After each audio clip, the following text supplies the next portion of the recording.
In this video, I'm going to show you how to use the one variable stats feature on the TI-84 calculator. We're going to deal with two options for two different types of data. One is when we're given a single list of data or a single data set, and the other is when we get a frequency distribution. Let's start with a single list of data. What you're seeing here is a sample of ancient texts and the number of ancient manuscripts we have from each text. So you see all of the different texts here on the left and the corresponding number of ancient manuscripts that we have on the right. Many of these numbers are approximate. Now I pulled out the TI-84 emulator. Let's go ahead and input the data that we had from our list. The way we do that is we go to the stat button and then hit edit. So just be on enter or hit the number 1. You should see a bunch of lists here. If you have numbers in your list already, then what you can do is you can go to where it says L1 and hit clear and either hit down or enter, and that'll clear out your list.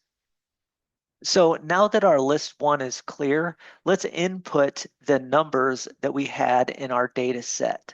They were 8, 8, 5. Notice that I'm hitting the numbers and then enter. You can also hit the numbers and then go down. 10, 20, 9, 7, 7, 1, and then 5,800. Now I have all of the 10 entries into list 1. By the way, you'll notice that right here in the display, this number 7 is the 8th entry in list 1. Now we're going to go to the home screen by hitting second quit. To get to one variable stats, we hit the stats button and then over to calculate. Number 1 is one variable stats. You can either hit the number 1 or you can just hit enter when your cursor's on the number 1. This emulator is set up that it has the stats wizards on. If you have this display, it'll say list. You will put L1. If there's nothing in the list, then you hit second and then the number 1. That's how you get the list 1. There is no frequency list. There's only one list of numbers, so we just leave in L1 and then hit calculate. Now, if your calculator does not have the stats wizards feature or your stats wizards is turned off, then when you go to the one variable stats, you will just hit the L1 right after the one variable stats. Whether you have the stats wizards on, off, or don't have it at all, the display will look the same regardless. Here's the one variable stats. I will just point out a few features. We have the average, that's the X bar. So the average of our list is 587.5. We have a couple of different summations. If you add up all of the numbers in the list, you get 5,875. This S with an X next to it is the sample standard deviation. This sigma, lowercase sigma, with the X next to it is our population standard deviation. N equals 10. That's how many entries we have in our list. The minimum value of the list is 1. The maximum value of the list is 5,800. The median of this data is 8. The Q1, that is the first quartile of the data, so the 25% mark, is the number 7. Q3, which is the 75th percentile of the data, is the number 10. And that's basically all of the things displayed on the one variable stats. So from this single list of data, we got all that information. The mean and median were clear. Those were different central tendencies. You can also get the mid-range from the minimum and maximum values of the list. Measures of variation were there. We saw the standard deviation. If this were a sample, we'd use S. If this were a population, we use sigma. This was a sample, so we'd have to use S. The range can be got from the maximum and minimum values as well. The interquartile range can be had from the quartiles. Variance is just the standard deviation squared. And then we saw measures of position as well with the minimum value, the maximum value, and the quartiles. So we get a lot of information from the one variable stats feature on the calculator. Let's use the one variable stats feature to calculate those same things when my data is in the form of a frequency distribution. Here we have a sample of adults' income levels. We've sampled 1,000 adults, and those who have an income of 0 to 49,999, there were 549 of those people. From 50 to about 100,000, there were 291 of those.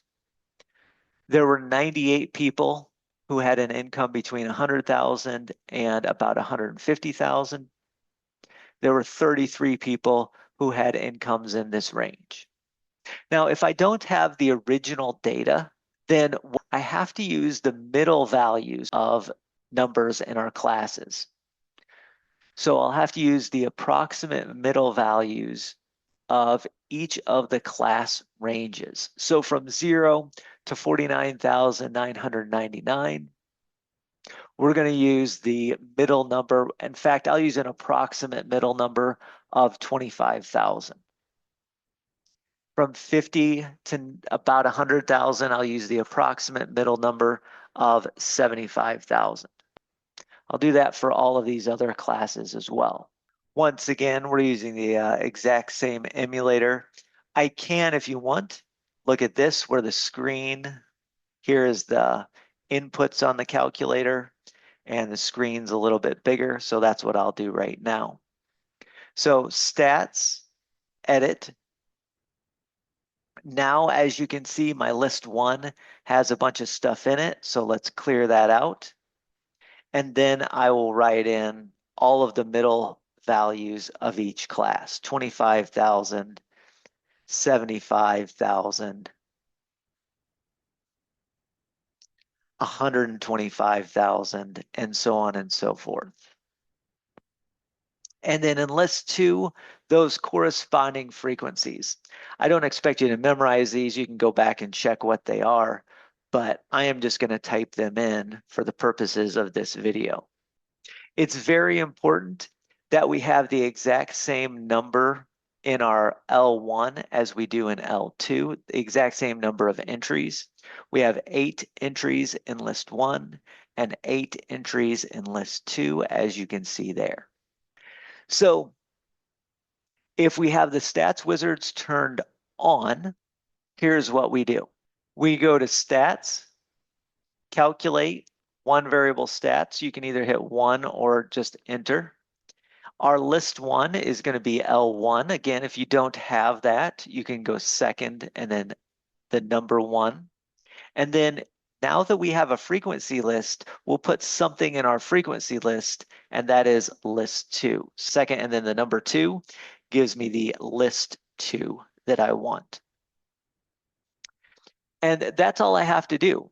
Calculate that, and you can see that the average income of this sample was 61,150. The sum of the incomes was this. The sample standard deviation was 53,042 and change. This population standard deviation, if this were a population, would have been 53,015 and change. N was 1,000. There was 1,000 people in our sample. The minimum value is 25,000. The first quartile is 25,000. The median is 25,000. The third quartile is 75,000. And the maximum was 375,000. If we do not have stats wizards or they are turned off on the calculator, then when you go to the one variable stats on a frequency distribution, you have to hit your class list first and then comma your frequency list. Comma obviously is right above the 7, so hit L1, comma L2. Then hit enter, and obviously you get the exact same display that we saw a moment ago. One thing to note about these types of frequency distributions is that all of these numbers come from using the middle value in each class. So if we had the original data might not have an average, which is exactly 61,150, because we used approximate values for each class. In other words, we used 25,000 for all 549 people in this class. And so if you had the original data, all of those numbers could be adjusted by a little bit. Again, one variable stats gives all of those things, regardless of whether we have a single list of data or single data set, or whether we're given a frequency distribution. So that's how to utilize one variable stats on the TI-84 calculator.